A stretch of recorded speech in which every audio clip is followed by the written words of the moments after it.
একজন সাহাবী তিনি রাসূলের কাছে আসছেন, রাসূলের বয়ান শুনেন, চোখের পানি ফেলে ফেলে কান্না করছেন। সাহাবী যখন চোখের পানি ফেলে ফেলে কান্না করছেন, আল্লাহর নবী ডেকে বললেন, সাহাবী কেন কান্না করো? সাহাবী বলছে, ইয়া রাসূলুল্লাহ, গত কিছুদিন পূর্বে আমি ইসলাম কবুল করেছি, কিন্তু মনের ভিতরে শান্তি নাই। নবীজি ডেকে বললে, কি শান্তি নাই বলো আমাকে। সাহাবী ডেকে বলছে, ইয়া রাসূলুল্লাহ, আমি আমাকেই তো ক্ষমা করতে পারি না, আল্লাহ পাক কি আমার গুনাহগুলোকে মাফ করবে নাকি? বিশ্ব নবী ডেকে বলছেন, কি গুনাহ করেছো আমাকে বলো, যে নিজেকেই ক্ষমা করতে পারো না। সাহাবী ডেকে বলছে, ইয়া রাসূলুল্লাহ, যে গুনাহ করেছি সেই গুনাহটা শুনেন। সেইটা হলো আমি যখন ব্যবসায়ী একটা লোক ছিলাম, ব্যবসায়ের কাজে চলে যাব, ঘটনাটা সবাই জানেন, কিন্তু আমি উদাহরণস্বরূপ আলোচনাটা করছি। এইবার লোকটা ডেকে বলছেন, ইয়া রাসূলুল্লাহ, ব্যবসার কাজে আমি যাব, কিন্তু ব্যবসার কাজে যাওয়ার পূর্বে স্ত্রীকে বললাম, তুমি যেহেতু গর্ভবতী একজন নারী, অতএব আমি ব্যবসার কাজে লম্বা সফরে যাচ্ছি, এই যে ব্যবসার কাজে আমি যাচ্ছি, আমাকে একটু জানাবা আমার ছেলে হলো না মেয়ে হলো। যদি ছেলে হয় আদর যত্ন করবা, ভালোবাসা দিবা, মোহাব্বত করবা, কিন্তু যদি মেয়ে হয় বাঁচানোর দরকার নাই, জীবিত মাটিতে পুঁতে রাখবা। এই কথা বলে আমি বাসা থেকে বের হয়ে চলে গেলাম। কিন্তু আমি পুরুষ মানুষ, যদিও আমি এটা পারবো, কিন্তু কখনো কোনো মা কোনো সন্তানকে নিজে হাতে দাফন করতে পারে না, কখনো হত্যা করতে পারে না, ঠিক কিনা? আমার ভাইরা, আমার বন্ধুগণ, সাহাবী বলেন, ইয়া রাসূলুল্লাহ, আমি চলে গেলাম। যাবার পর আমি চিঠি পাঠালাম, আমাকে চিঠি আসলো আমার কাছে যে আমার একটা পুত্র সন্তান হয়েছে। বড় আনন্দিত হলাম, আমার অনেক মজা পেলাম। আনন্দিত হয়ে আমি আবার চিঠি দেখলাম, শোনো, চিন্তার কোনো কারণ নাই, ভয়ের কোনো কারণ নাই, তুমি আমার এই সন্তানটাকে লালন পালন করবা, আমি যত দ্রুত সম্ভব বাসায় ফেরার চেষ্টা করব। একটা পর্যায়ে যখন আমার এই সন্তানটা যখন বড় হয়ে গেল, আমি বাসায় ফিরে আসলাম, ব্যবসার কাজ থেকে যখন বাসায় ফিরে আসলাম, বাসায় যখন ফিরে আসলাম, আসার পরে দেখতে পেলাম আমার তো কোনো পুত্র সন্তান নাই। আমি প্রশ্ন করলাম, আমার পুত্র সন্তানটা কোথায়?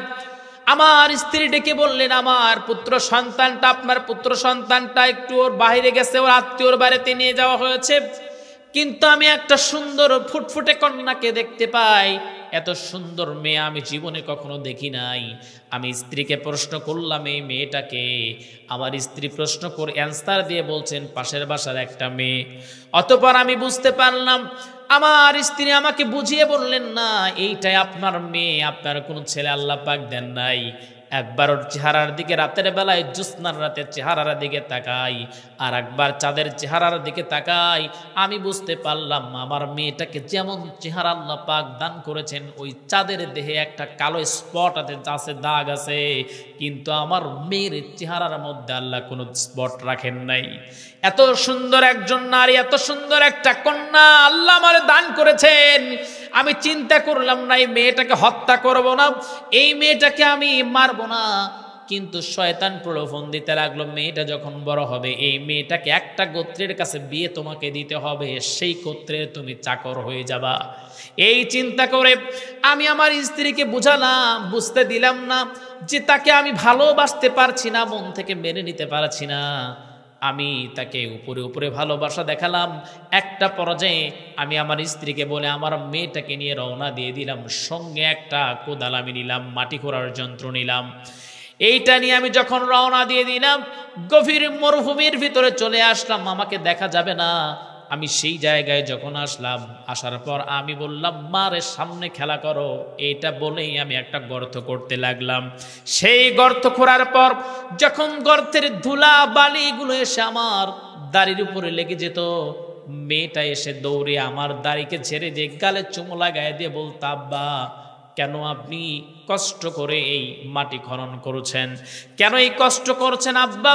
এইটা বলতো। আমি বলতাম, মা, আবার তুমি খেলা করতে যাও।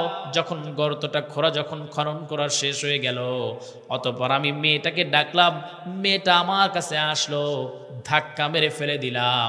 আমার মেয়ে জামিলা, জামিলুন মানে হলো সুন্দর, আমার এই সুন্দর মেয়েটা ডেকে বলছে, বাবা আমি বুঝতে পেরেছি তুমি আমাকে হত্যা করে ফেলবে, বাবা তুমি আমাকে হত্যা করে ফেলবে। আল্লাহর কসম করে বলছি আমি জীবনে কোনোদিন তোমারে বাবা বলে ডাক দিব না, জীবনে কখনো মানুষের সামনে ছোট করব না, আমি তোমার পরিচয়টা লুকায়া ফেলবো, কাউকে বলবো না, আমাকে হত্যা করবেন না।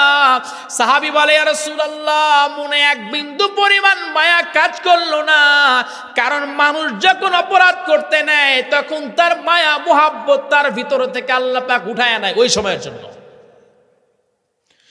আমার ভিতরে কোনো মায়া কাজ করলো না। আমি যখন বালিগুলো চাপা দিচ্ছিলাম হঠাৎ করে একটা পাথর বেজে গেল, পাথরটা মাথার উপর থেকে তুলে বুক বরাবর মারলাম, মেয়েটার বুকে গিয়ে লাগলো আর ফিনকি দিয়ে রক্তগুলো এসে আমার চোখে মুখে লেগে গেল।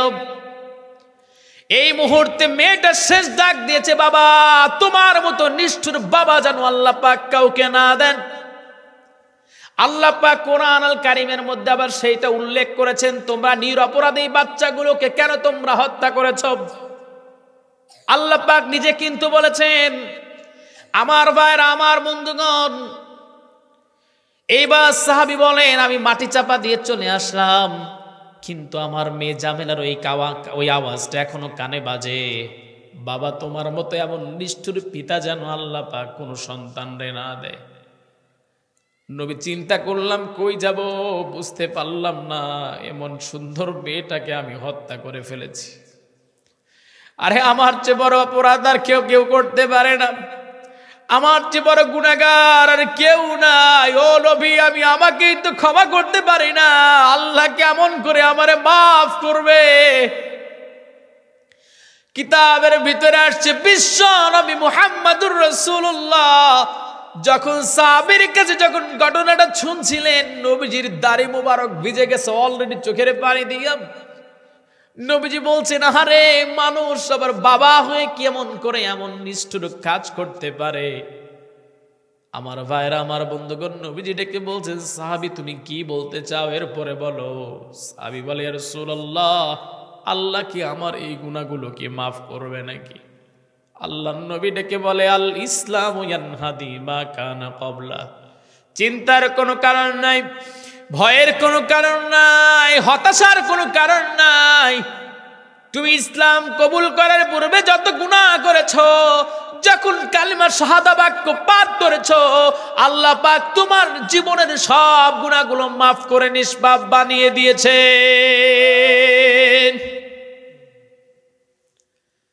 আমি মা বোনদেরকে বোঝাতে চাইলাম, ওই সময় যদি জন্ম নিতেন তাহলে কি হতো বলেন? যে সময়টা বাবা মনে করতো আমি যেমন জমিতে ধান বা পাট যদি বুনি সেইটা ভোগ করব, আমার স্ত্রীর পেট থেকে যেটা আসবে ওটা হলো ওই রকম ভোগ আমিও করতে পারবো, সেই জায়গা থেকে উঠিয়ে বিশ্বনবী মুহাম্মদ সাল্লাল্লাহু আলাইহি ওয়াসাল্লাম আল্লাহ পাক ডেকে বলেন, মায়ের পায়ের নিচে হলো সন্তানের বেহেশত। আল্লাহর নবী আবার সেটা করে দিলেন, উচ্চারণ করে দিলেন। আমার ভাইয়ের, আমার বন্ধুগণ, এই জন্য কখনো বলা হয় নাই বাবার পায়ের নিচে সন্তানের বেহেশত, বরঞ্চ মায়ের পায়ের নিচে সন্তানের বেহেশত। নবীজি বলেন, হুমা জান্নাতুকা ওয়া নারুকা। যদি মা বাবার খেদমত করো, মা বাবা যদি সন্তুষ্ট থেকে যায়, আল্লাহর জান্নাত পাবা। আর মা বাবা যদি তোমার জন্য, তোমার উপরে যদি অসন্তুষ্ট হয়ে যায়, তোমার জন্য আল্লাহর জাহান্নাম ওয়াজিব হয়ে যাবে। অতএব আপনাকে বুঝতে হবে মা বাবার সঙ্গে কেমন আচরণ করতে হবে।